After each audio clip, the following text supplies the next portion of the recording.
Does this motherfucker turn? Wait a minute, live chat. But no, what's happening? Hey, does it? Is it not turn? Navigation lock. I don't want to lock it. Oh, hold up. Let me unlock this motherfucker. Unlock. Why is the orientation locked? This is dumb. Ah, shit.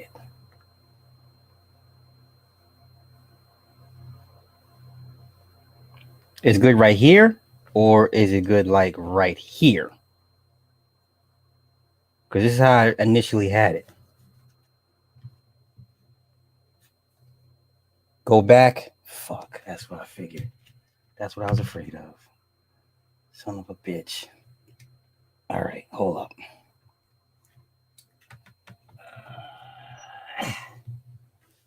All right, right there. Okay, cool.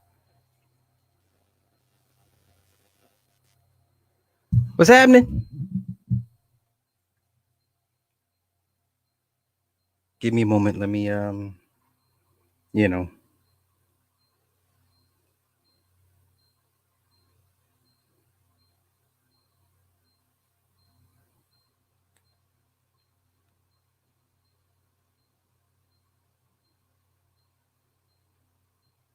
All right, all right. We in the house. Everyone's here. We in the house. Genesis, hey Edward. Larry, what's happening? K Pasa, yes sir, yes sir, yes sir. Goddamn, got me on this horizontal shit. Rain, what's happening, bruh? All right.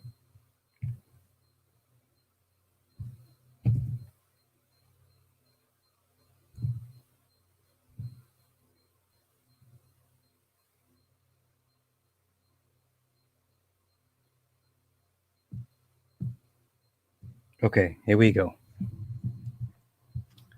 Tori, what's happening? A Banks. All right, so let me get into the spiel. Let me read my spiel. All right, so welcome back to another episode of the Morning Star Show featuring me, Superslot 75. I want to give a shout out to producer extraordinaire Cindy Ashby. You can always visit us on www.onthewakeupradio.com. We're on SoundCloud, YouTube, iTunes, Google Play, Stitcher, Spotify, and now iHeartRadio for replays. The call-in number is whatever the fuck Cindy posts, because I guess I will take calls tonight. Also, please feel free to donate any amounts, which will go to website and airtime. It's a labor of love, but we live in a costly world. If you appreciate the free content, please help us keep the message uncensored and free. You can always donate through PayPal at onthewakeupradio@gmail.com. Also, go to the YouTube channel on the Wake Up Radio YouTube and subscribe. You can find me on YouTube under Superslide75, and the backup channel is the Heavily Flawed Individual. All right. I think that's it. Is that the spiel? The spiel. Okay. So today we're going to talk about a couple shows. This will not be a long show, but you know, I do what I do. Natasha, hey, what's happening? All right, so first we're going to talk about the Aries series on Netflix. It's a Dutch production. So some of the words, like one of the characters' name is Jacob, and it's Jacob. It kept throwing me up, but I was like, oh, that sounds like Yakub. Aries, extremely deep, very, very, very deep. Nor kind of hey, Aries, delightfully very deep, very, very poignant. A lot of themes and tropes. I stayed away from this for a while, but I'm glad I finally sunk my teeth into this one, and you know I binged the whole thing through. Tim, what's happening, bro? So hold up, no. Okay, so let's get into Aries on Netflix, episode 1. Oh boy! So off the rip, it just gets right into it. So the young girl gets initiated into the high society. The high society is Aries, but you know they're Dutch, so it's Aris. They keep calling it Aris, right? She's infatuated with Henry, Henry is one of the upper echelon members. And after a party, he forced himself on her. Okay. And at a soiree. So then the next couple of nights later, before a gathering, a celebration at the Aries clubhouse or lodge, she takes a pair of scissors and then pokes out both of her eyes, then stabs a hole in her throat and rips her throat open right in front of everybody, including Henry.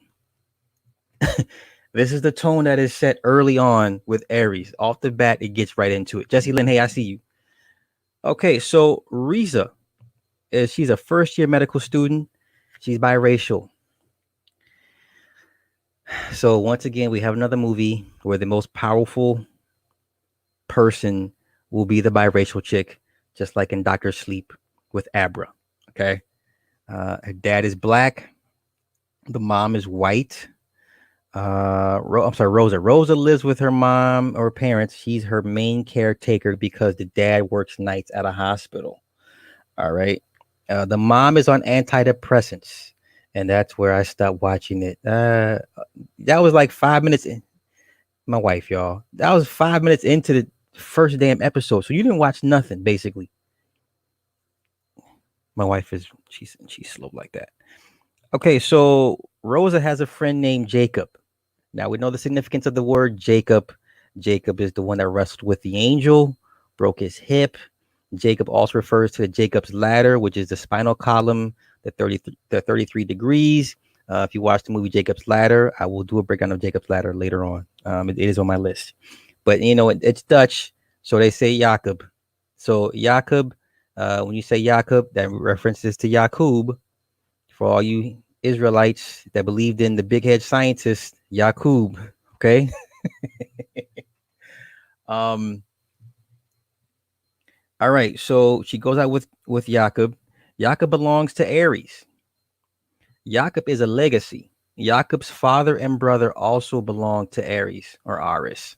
Okay, Dinah. Hey, Dinah, I still owe you a video. I ain't forgot. So Rosa is upset with Jakob being distant. Aries members show up to where they're having dinner. Rosa confronts them. Jakob wants to take her home. Rosa decides she wants to know more about Aris. Rosa goes to the museum where one of the Aris members is located. So they all go to a museum, and she looks at paintings of Dutch slave ships.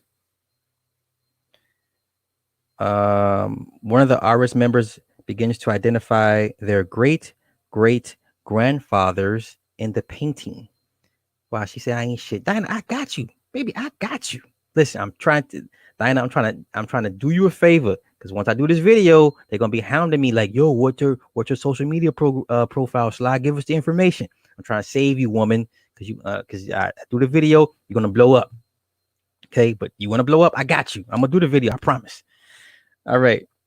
So they begin identifying their great grandparents that were owners of these Dutch slave ships. I'm going somewhere with this. All right. Okay. Aris members begin to identify the great. Rosa is compared to a white swan and is told the society is for those with potential, not necessarily rich kids. She looks at the painting of the egg, says Holland.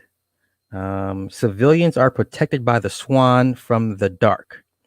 Rosa says she must be the egg. Rosa returns back home. Rosa goes back to the museum and sees a chain wrapped around a black figure. She has a vision. Okay. Then she wakes up. The next day, she receives an egg, a picture of the swan, and an invitation to Aris. Rosa's dad questions Rosa's activities about leaving her mother by herself. Her mother is suicidal. Her mother has attempted suicide many times before. Jakob tells her to stop inquiring about Aris. He begs her to leave it be. Okay. Carmen is one of the high ranking female members. Okay, she's deeply esteemed at this point. She meets with Rosa. Carmen asks Rosa, does she know how a country like the Netherlands became so rich? So it's already telling you where it's going. Carmen asks Rosa, is this something she wants? Rosa, along with members, is taken to the Aris headquarters. They have bags placed over their heads. Rosa's dad sees his wife come into the ER. He asks her, where's Rosa? Because her mother stabbed herself in the side. The initiates are lined up in front of the lodge members and are given Aris masks. Okay. Episode 2. The initiates are chained together. They're given a note saying they have 2 minutes to figure out who doesn't belong here. Time is up. The door opens. Rosa tells them no one is leaving. The initiates are brought before the members and are told to divulge their darkest secrets. Jakob is then told he failed. He was told to recruit someone and try to keep Rosa away from them. He says she doesn't belong and is told the next time he's given a task to do it. Rosa is then asked why Jakob kept her from them. She says maybe he's ashamed of them or himself. They form a circle around the president. They notice a novice is missing. They're referred to as novice. Yo, Anthony Banks, thank you, sir. I appreciate that. Thank you for the cash app, my man. Appreciate it. Okay. They form a circle around the president. They call novices. Okay. So Jakob is on the run from them. So he's running around the lodge, hiding from them. Jakob is found and tells them he wants to go home. Jakob is told, like his dad and brother, he belongs here. Jakob runs off again, and Rosa is summoned by Carmen. Carmen wants to use Rosa to draw out Jakob. Jakob comes across a figure covered in black goo in a vision and is then found by Rosa. Jakob admits to lying about his last name. Rosa brings Jakob to Carmen. The novices are brought back in front of the members to prove their allegiance.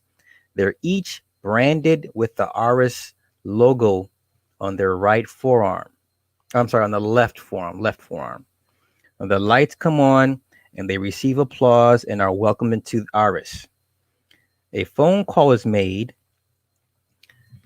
to Mr. Z from the president. He says 12 disciples are brought in and is mentioned that Rosa did well. The initiation is much older than Aris itself. Episode 3. Carmen and the president check in with each other. They have a thing going on. Okay. Jakob's hand is turning black from touching the container filled with black goo. So he went downstairs. He went where he was supposed to go. There was this brick wall. The brick wall disappears, and there was this container containing black goo. He touched the wall, and then his fingers start turning black. His index and his middle finger begin to turn black. Okay.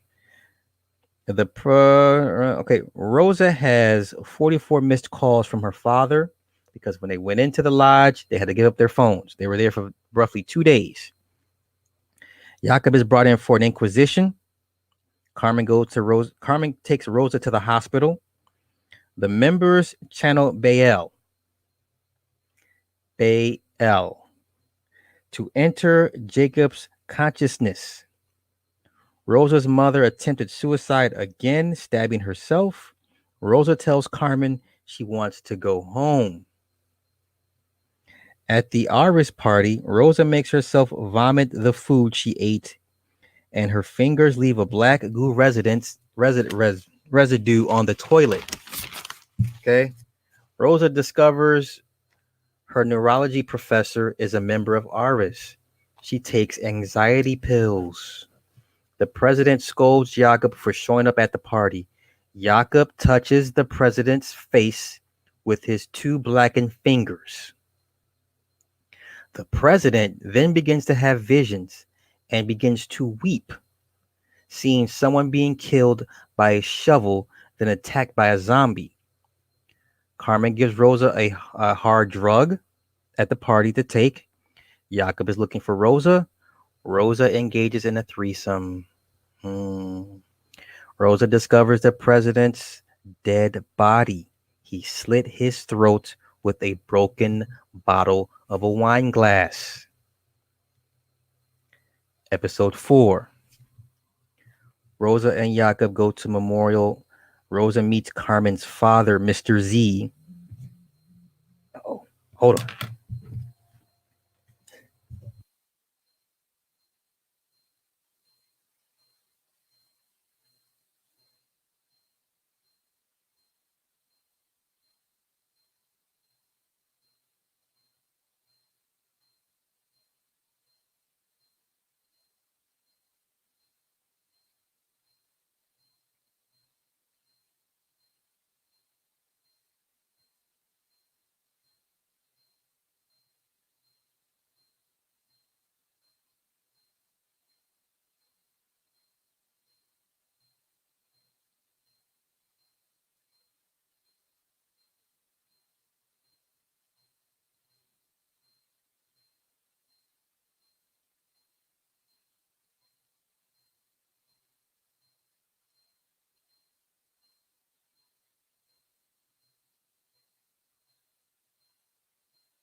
My apologies, y'all. That's my man C Boogie.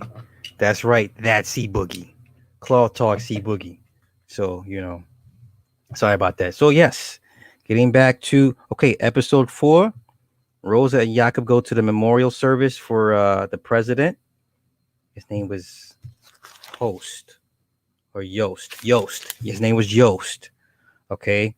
Rosa meets Carmen's father, Mr. Z, and they're questioned about the president's last moments. This is the second suicide. So they're still reeling from the first suicide from the initial initiate, the female that poked her eyes out with the scissors. So this is suicide number 2. Okay.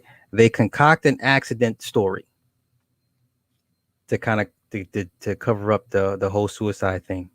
Rosa says, we'll say he died somewhere else because they want Rosa's input because she's a medical student. Okay, which is smart. I know you got to edit out the dead air, Cindy. I know. Okay, but that was my man's.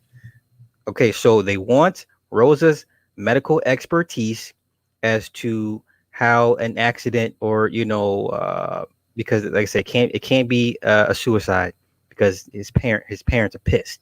All right. So then they use the car crash angle. They ask Rosa for guidance on what injuries to inflict onto the dead body. So all the initiates, well, it's just the 2 members mainly, Rosa and Jakob, and two higher esteemed members are surrounding the dead body, and they use a baseball bat to bash in the face and head of the body to simulate a car crash result.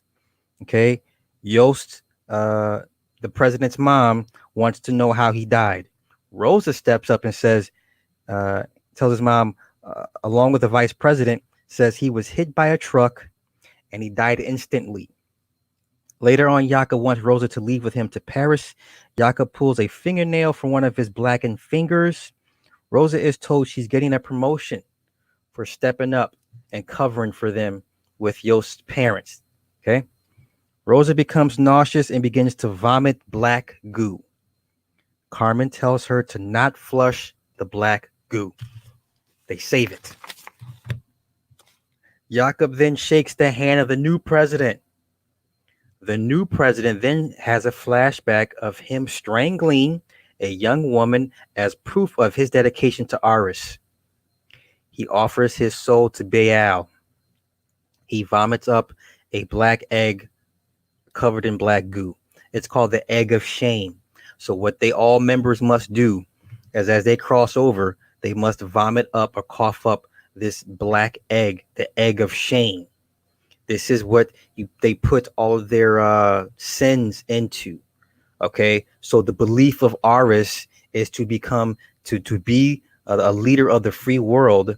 You must give up, cough up, release your sins. That way you can go ahead and do what you need to do as a member of high society and run the world as it needs to be. Okay, so like all the cutthroat things, all the backstabbing, lying, cheating, stealing, robbing, raping, murdering, pillaging, you cough it up in this egg, and this egg is all your culmination of all your sins.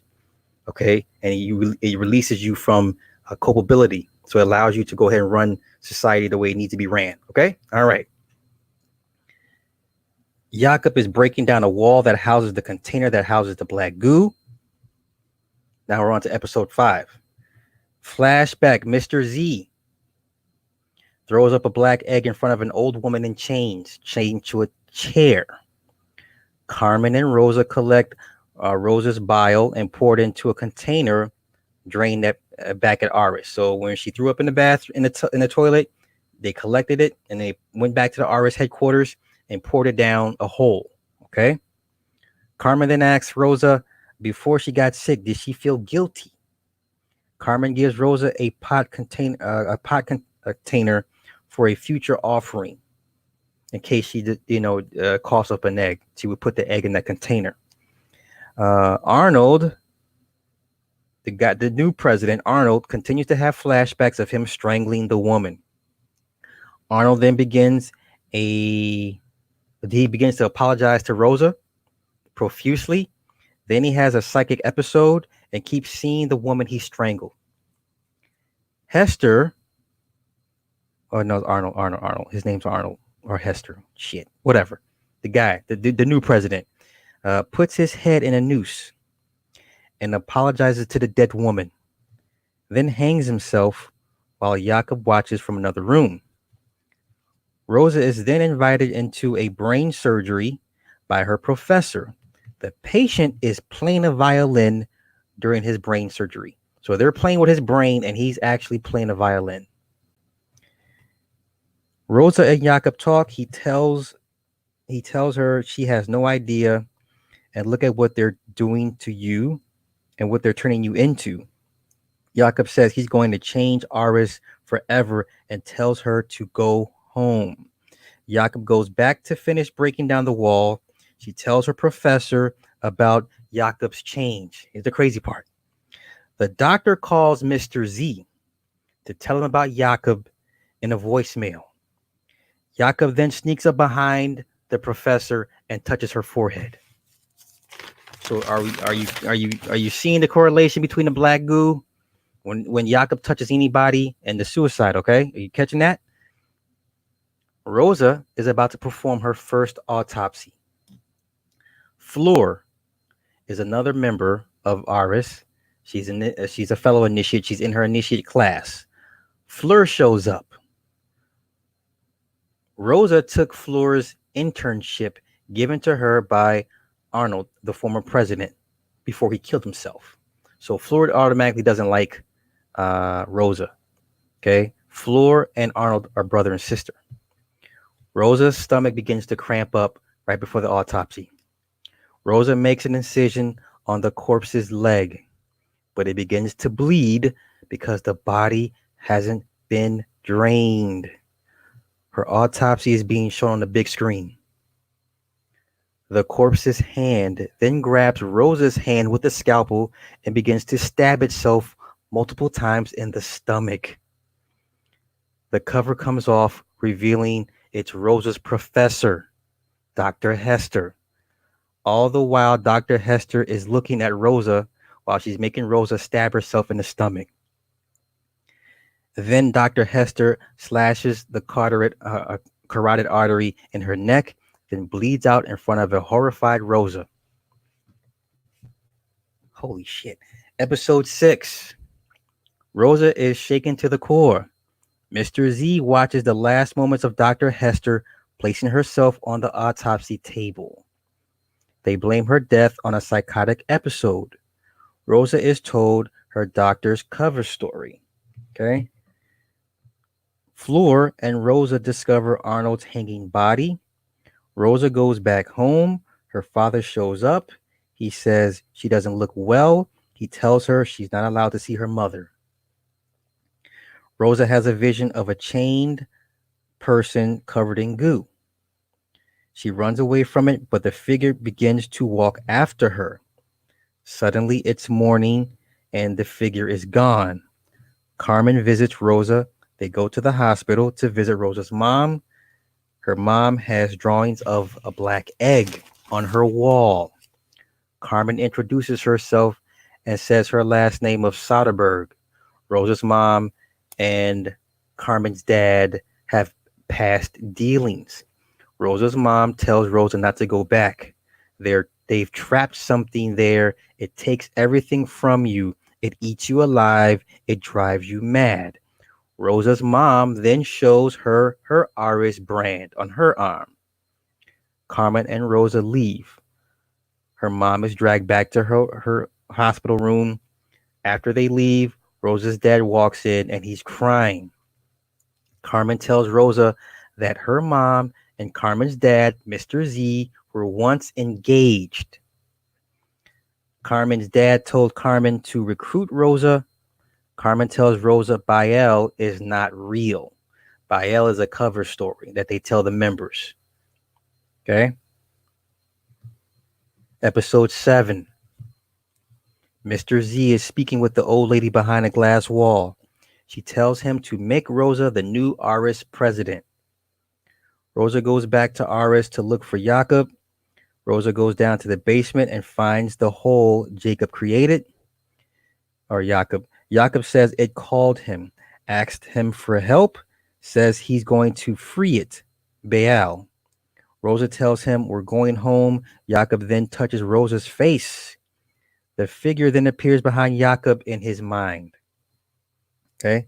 Mr. Z is told it's growing more restless every day.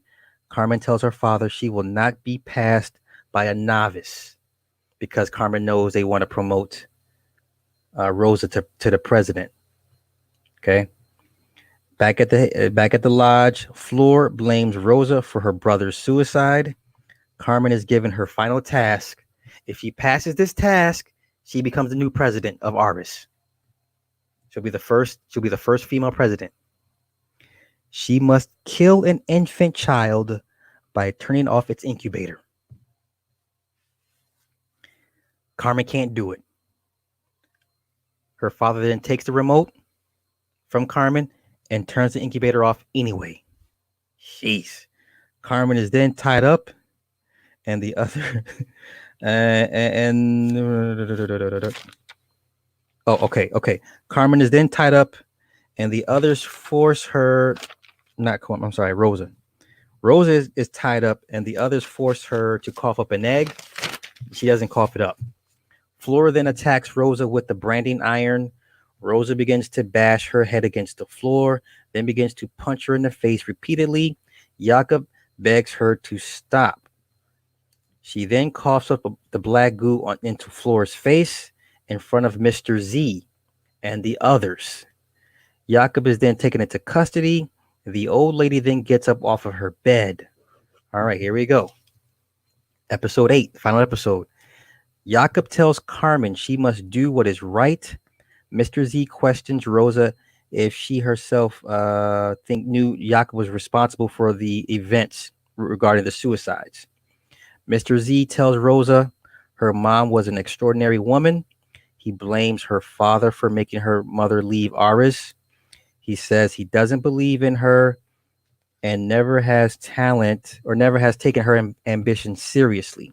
He says our society requires a certain amount of self-sacrifice, and the ability to sacrifice oneself is what sets leaders apart from followers, and leading this society requires everything. To put your own self first for your own development. Okay. Rosa's father is sitting outside of the lodge in a car. Mr. Z tells Rosa if she's willing to make it righteous, she can be president. Carmen then busts in and then asks, what is trapped beneath the building? Carmen tells Rosa, don't do it. She tells Rosa, Jakob says he trusts you to do what is right. Carmen frees Jakob. Rosa is then selected as the new president. She is given a dagger and she must kill Jakob. Jakob tells Rosa to do what they ask and to finish it. And then she can free Baal. Jakob says his family was a part of the problem. She then stabs Jakob and he falls over dead. Okay. Rosa is then named Madam President. Mr. Z says this is needed. We must move with the times to calm Baal.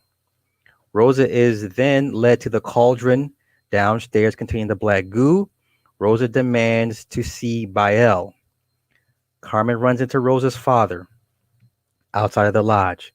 Rosa stands in front of the swirling black goo. The story of Baal is a myth they created. The black goo is the collection of vomit filled with sins and guilt which allow them to be the leaders of the free world. To maintain wealth, leadership is required, and leadership requires sacrifice. Rosa begins to fall to the ground, then begins to cough up her own egg, then begins to weep black goo from her eyes. She then stands up to face Mr. Z, then falls backwards into the goo. Then we have a flashback to the bottom of a slave ship is shown. The slaves are chained up in the bottom of the hull. The Aris flag flies above the Dutch ship. Rosa then emerges from the black goo. She has become the black goo person figure that she's been seeing all this time. Okay. Mr. Z runs out. Rosa then enters the banquet hall. She is the black goo covered figure. Aris members, upon seeing her, then begin to kill themselves using silverware. Other members run out of the building. Mr. Z then puts on his Aris mask and grabs a pair of scissors. Other members are seen hanging themselves from the rafters. Paintings of Dutch slave owners are shown. Members hang themselves from the rafters. I said that part. Mr. Z cuts the skin on his face around the shape of the mask he was wearing, then pulls the skin off his face and stabs himself in the chest with the scissors. Rosa's father then walks in, sees Rosa covered in his black goo, and gives her a hug. So the black goo in Aris was the sins, basically, from all the Dutch slave owners, right? And the essence of all the slaves they sold into slavery and profited from. This was a revenge story.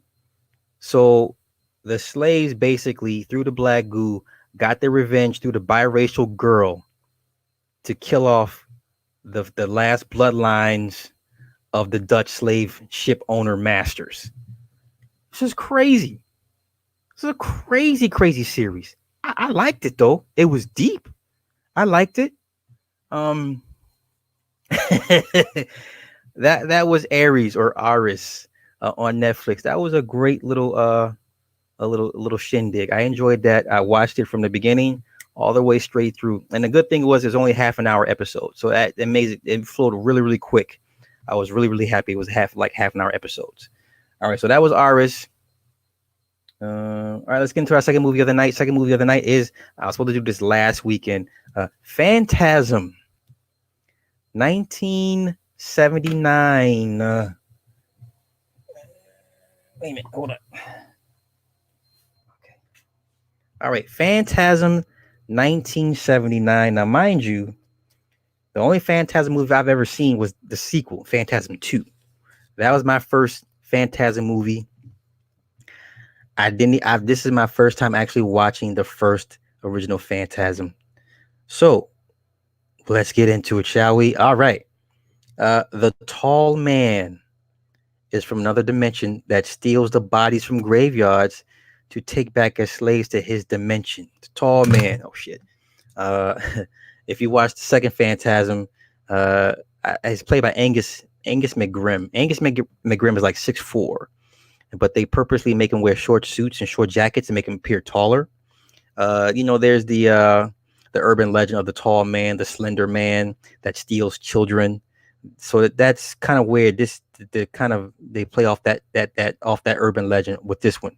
All right, so the opening scene is a couple having sex in a graveyard. Afterwards, the woman stabs the man to death and is seemingly possessed by the tall man. Jody and Reginald meet at a mausoleum to honor a dead friend. Michael goes to see grandmother and tells her he finds out that Jody is leaving and is being sent to his auntie to live. Grandmother tells Michael not to worry and that Jody will take him with him. He also tells grandmother that he witnessed the town's mortician, the tall man, loading a casket by himself into a hearse. Grandmother has Michael place his hand in the box.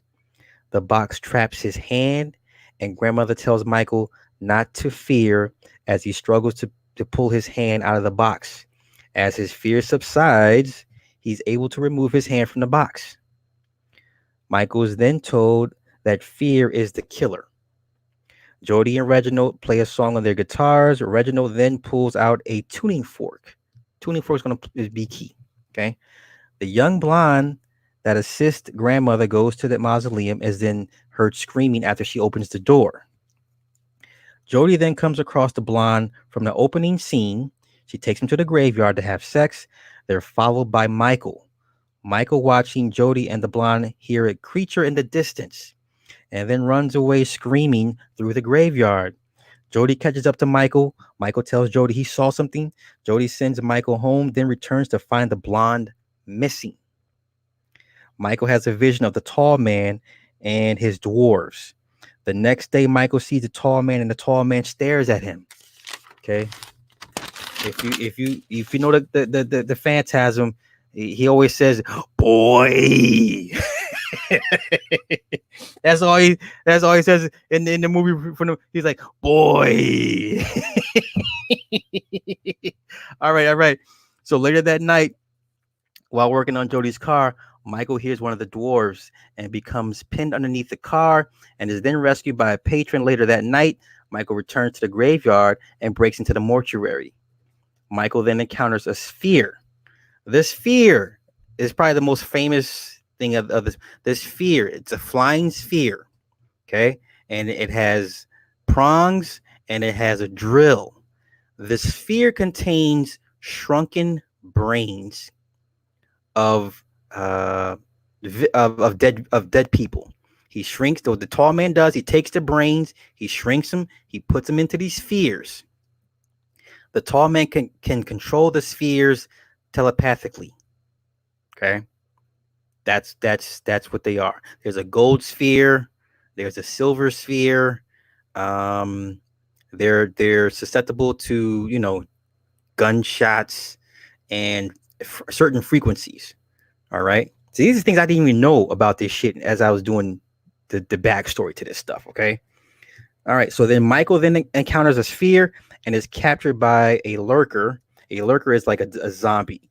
Okay. Michael bites his arm right before the sphere attacks and it then attaches itself to its forehead. So what it does is the sphere it flies around and it hits you in the forehead, right? It sticks you in the forehead and then the drill comes out and it drills right into your brain.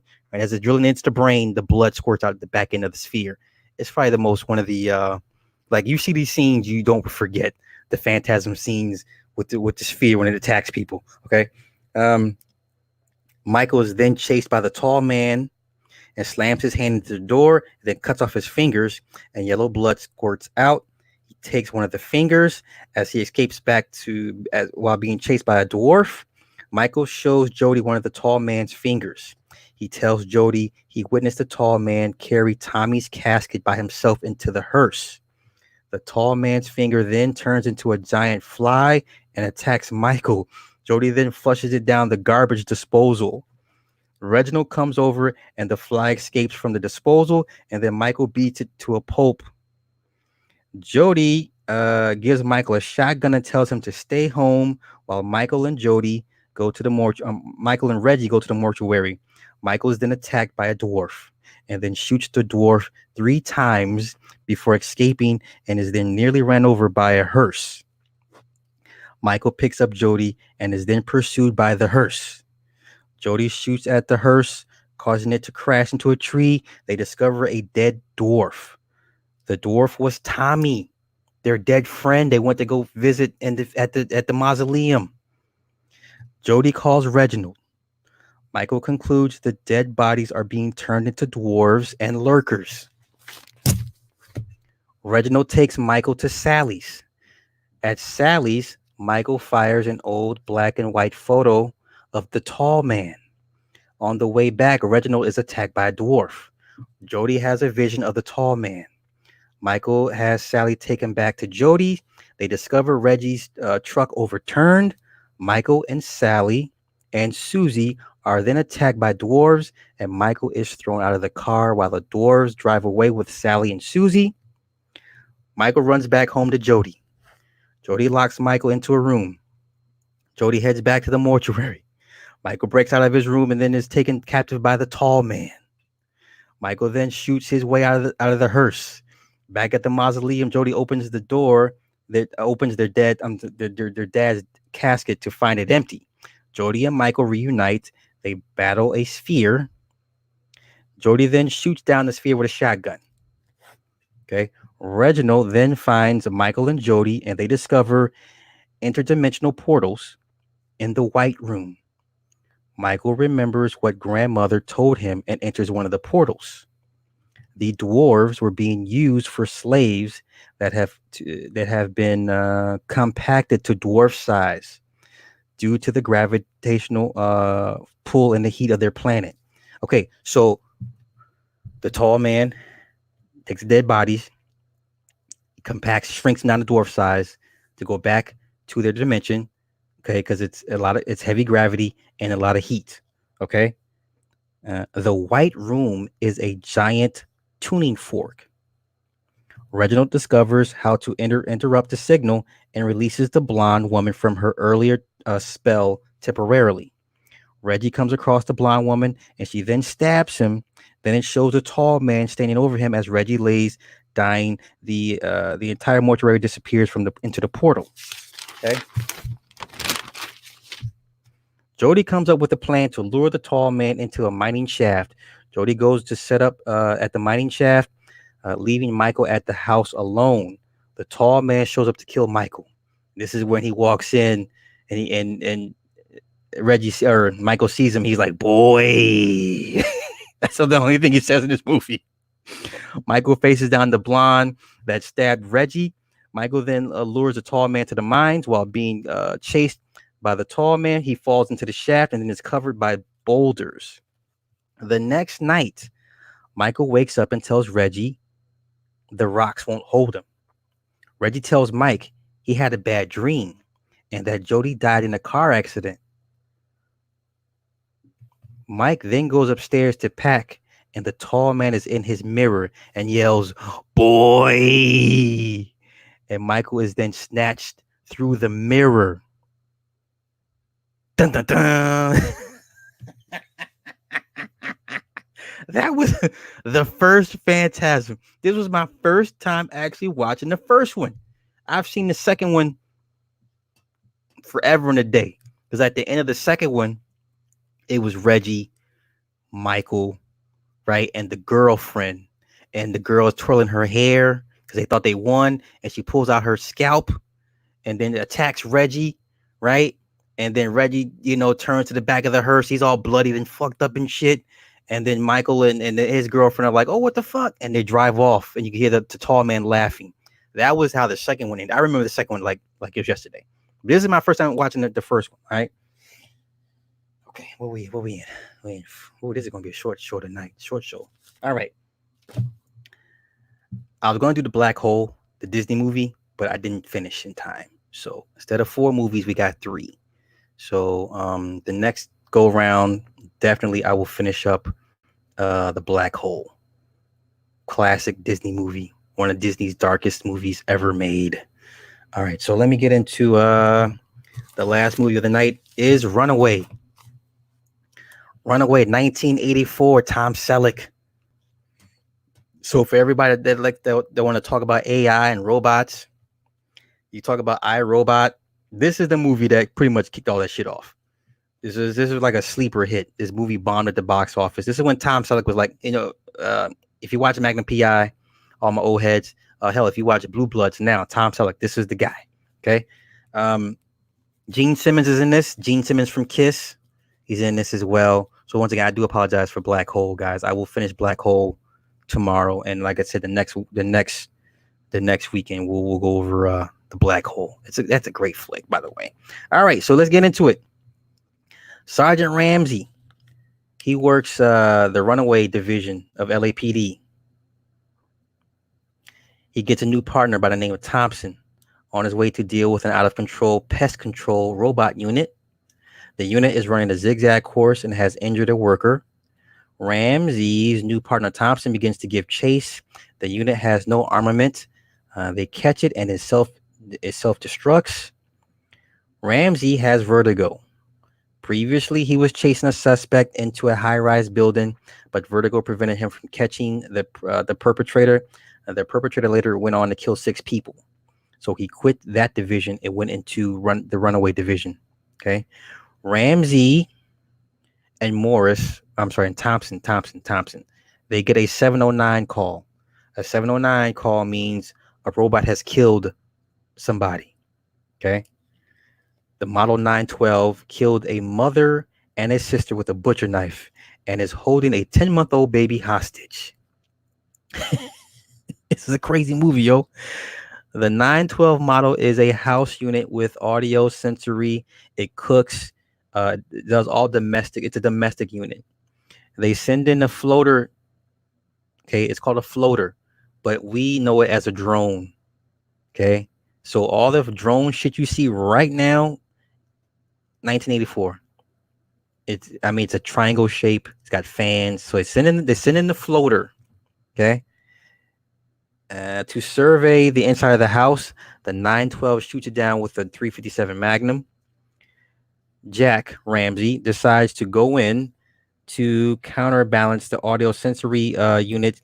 They do white lights and white noise around the house so the robot can't pick up on what they're doing. The child's father says he's crazy. Then he leaves the scene.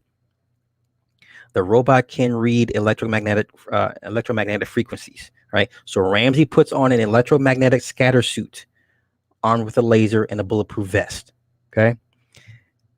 Ramsey then enters the house. So does a cameraman. The cameraman is shot and killed upon entering. Let me see. Let's see what I get this. What is this? What is this? My bad, y'all. I'm sorry. Okay. I'm sorry. All right. Okay. So the cameraman is killed. Okay. Jack makes his way into the kitchen. Then he goes to the hallway. And then he gets into the bedroom. And then the unit takes 2 shots and misses. Jack hits the ground, then enters another bedroom. The unit opens the door and fires around and misses. Jack fires his laser from underneath the bed, then jumps on top of the bed and fires 2 more laser shots, disabling the unit. Jack retrieves the baby. Jack brings his partner home to meet his son. Jack has a domestic unit named Lois. Okay, so in the beginning of the movie, you saw him talking on the phone, and he was like, "Hey, did you make dinner? How was Bobby?" So you thought he was talking to a woman, like he had a girlfriend or somebody like that. No, he's talking to his robot. Okay, Lois. Lois makes sure Bobby does his homework. It cooks. It cleans. It makes dinner plans. Like it's like a housewife, but it's a robot. Okay, 1984, y'all. 1984. All right. Jack is a widower. His wife died a few years prior, so he's a widower with a kid. Lois is a Series 12 unit. There's a playful banter between Jack and Lois, almost like a husband and wife. Okay. Back at the station, Marvin discovers the 912 unit was modified with a non-standard chip with hardwired instructions. The chip then explodes from a monodichrome dense pack. Jack gets another call from a construction site. A stacker unit on the 18th floor is dropping concrete onto the ground. Thompson goes up to handle the unit. Ramsey and Thompson go back to the crime scene from the night prior.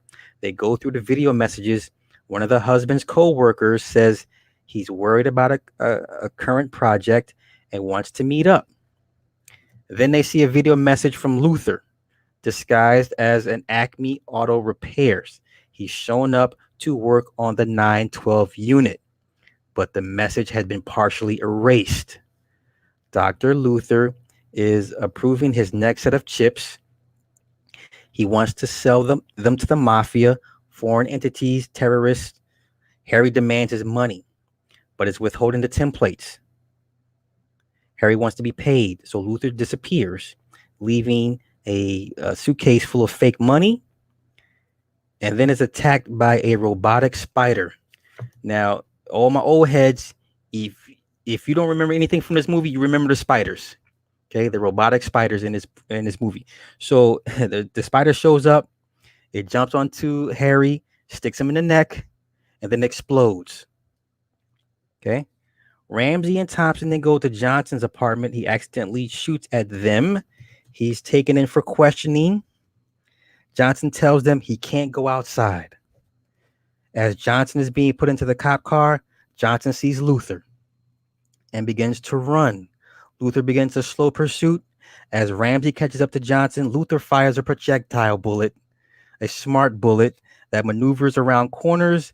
It turns around to hit. I'm fucking up. Okay. He fires a projectile that maneuvers and then turns around to hit Johnson, but Johnson ducks at the last minute. Luther fires another round as it races past Ramsey, turns the corner, then strikes Johnson in the middle of the back as he's climbing up this fire escape. Thompson is able to identify Luther. Okay. A sniffer unit. It's like a little unit that has a long elongated hose. It's sniffing the wound of Johnson. It analyzes the kill wound. Diphenol and tetrahydrocarbons are detected. Tetrahydrocarbons are explosives. Diphenol is used as rocket propellants. Johnson works at Vectrocom. He used retinal scans. 1984 people, they're using retinal scans. There's a runaway in the building. A sentry droid is holding a secretary named Jackie Rogers hostage. It keeps shocking her. It is a 577 Sentry unit with a voice activated and has taser charges. So this thing can shock you. Okay, who the fuck is calling the player?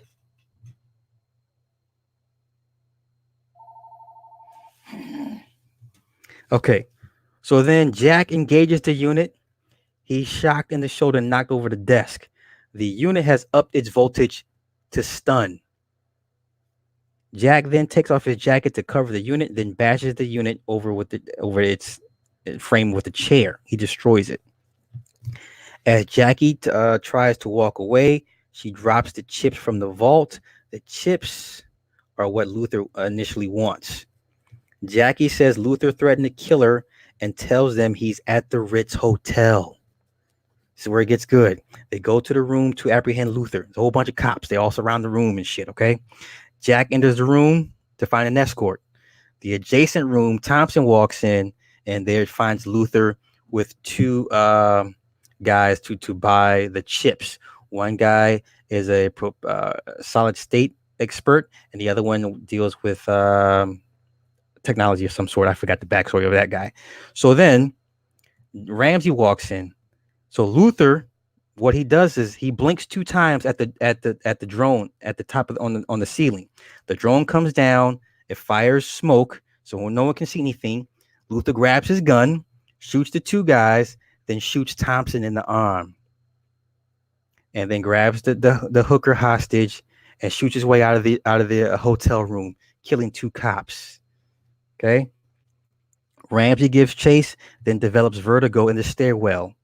Ramsey heads to the roof as Luther escapes via helicopter. Thompson has a scanner hooked up to her arm. Ramsey tells the EMT she can't be moved because she has a non-exploding fragment in her arm. So the projectile bullet she got hit with, it didn't blow up. It's supposed to blow up on impact. It didn't. Okay, so it's stuck in her arm.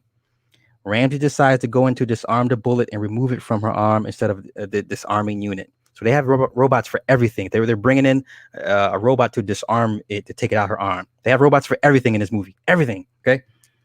Ramsey goes in with mini pliers to remove the fragment. He doesn't get it the first time. And then Ramsey tries again and is successful and able to remove the fragment, and then flings it behind the wet bar as it explodes.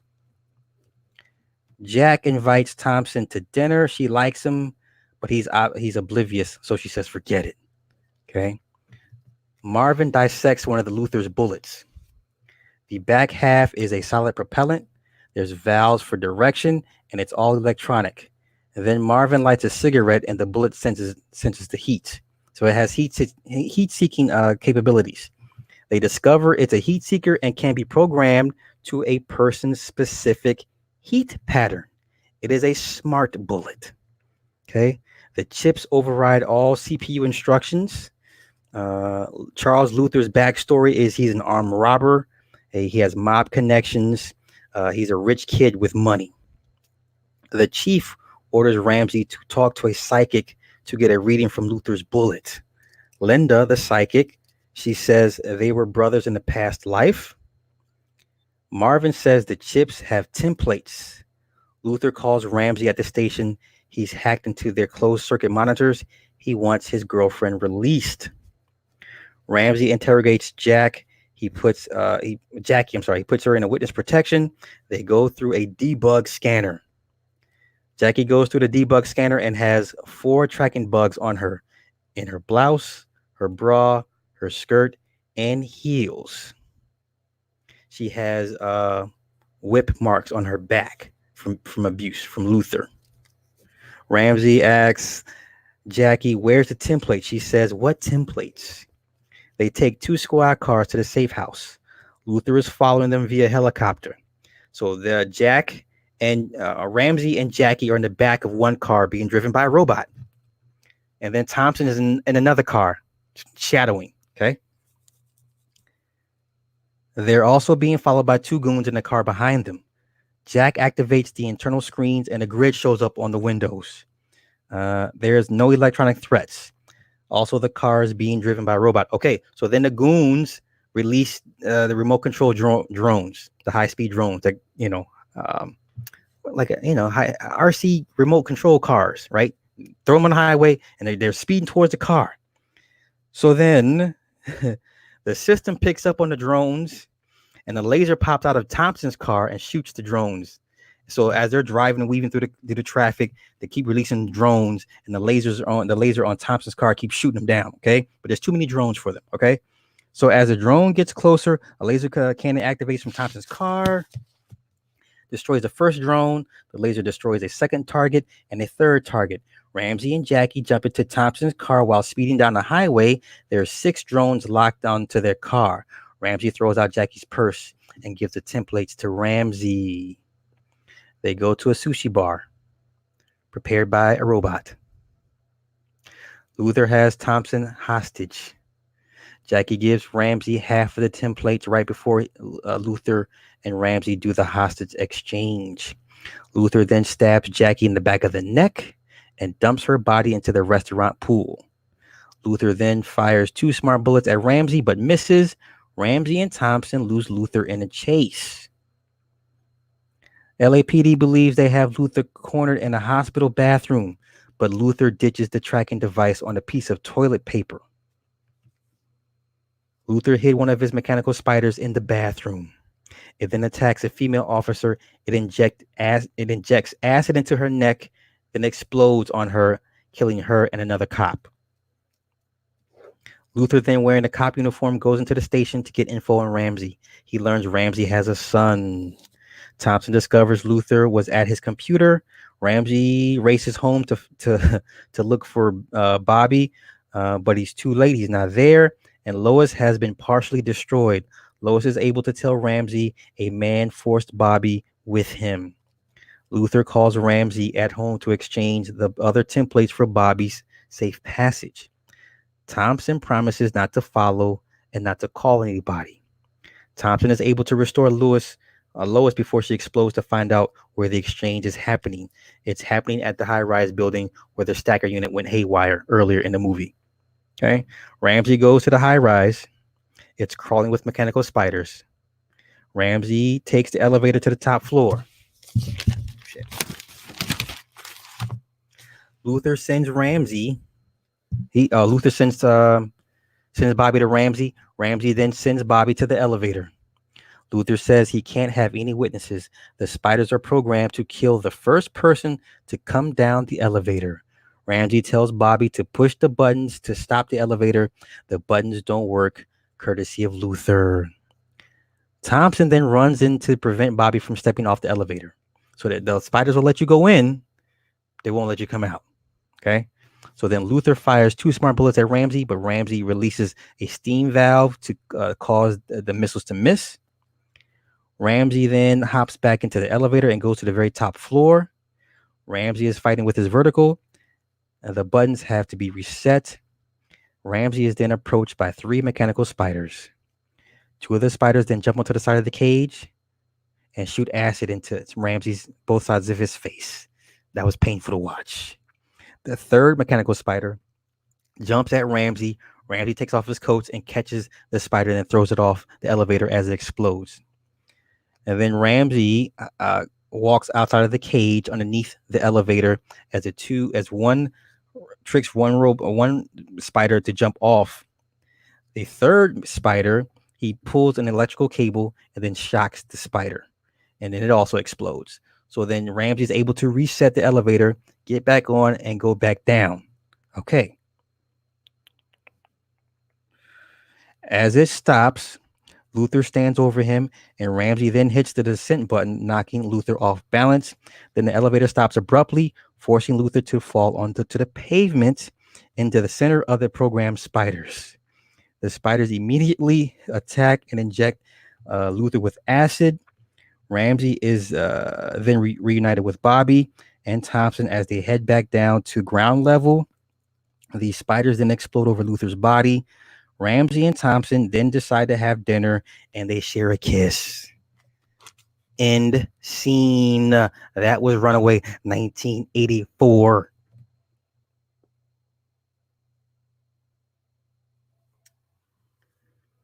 It was a good little doozy. Wasn't the greatest thing, but the technology that was shown in this movie was pretty interesting. But I swear the drone looks dead like a drone like today. Like dead ass. Like you couldn't tell the difference. Like it had two fans, right? And it just in its triangle shape and it a drone, you know? So it was pretty telling.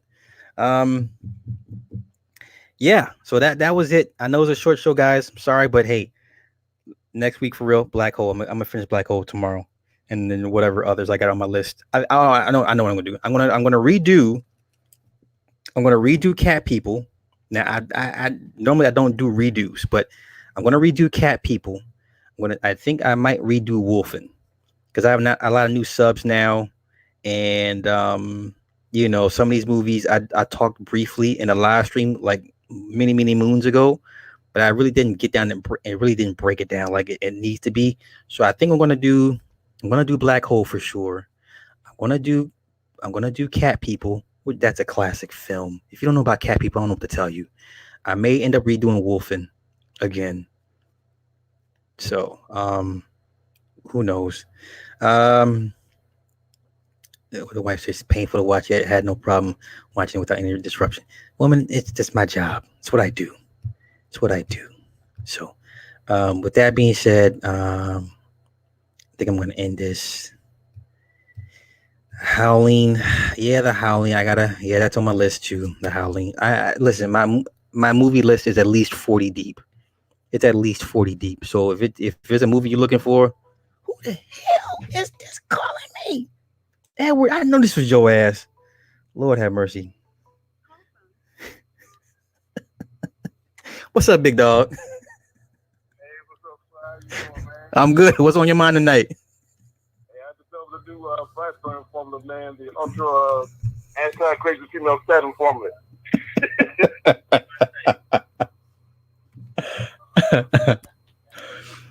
Yeah, after that's the Amaranth and Starlina and Alfalfa and Patty Jeans thing too. Man, I wanted to talk to you about that Fall of Grace movie, man. I mean, whatever number of population of black females watch that movie, man, that IQ must be below 85, man. I gotta be real about it. They gotta be most stupid females on the planet to support that movie. I mean, it is what it is, bro. I don't worry about things I can't control. Yeah, I don't blame you, bro. But that Phantasm, that first Phantasm, that's another movie I think at my mama's house back in the day to see, man, because I was 10 years old back then. Okay.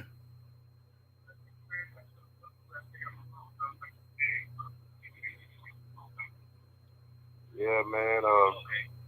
But that second one, man, I mean, I had the feeling when I first saw it, man, that old lady, I mean, that blonde lady was the old man because the way she was smiling and stuff, man, the creepy smile. Yeah. Right. That's the old man. Yeah. That's the tall man. Yeah. Anything else on your mind tonight? Yeah, man. That Kobe Bryant death, man, took me for a loop, bro. Kobe Bryant death took me for a loop. It threw everybody for a loop. I don't recall anybody seeing that one coming. I mean, it's easy to do the numbers after he's dead, but no one saw that one coming. Nobody. So you know. But those the first no black females making those bad comments about that. They need some serious holistic psychiatric help, bro. There's enough nonsense to go around for everybody, unfortunately. But yeah, I mean, it's disturbing, it's sad, but this is what it's come down to. So,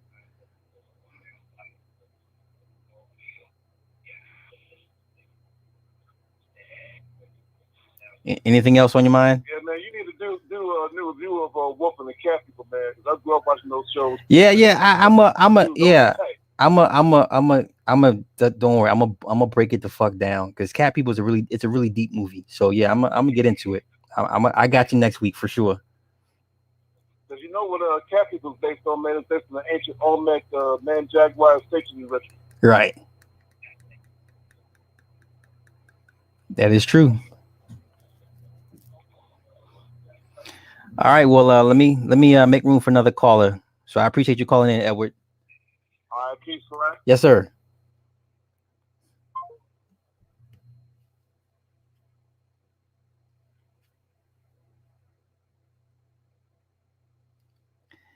All right. I thank Edward for calling in. Once again, Anthony Banks, thank you for the cash app, sir. Appreciate it.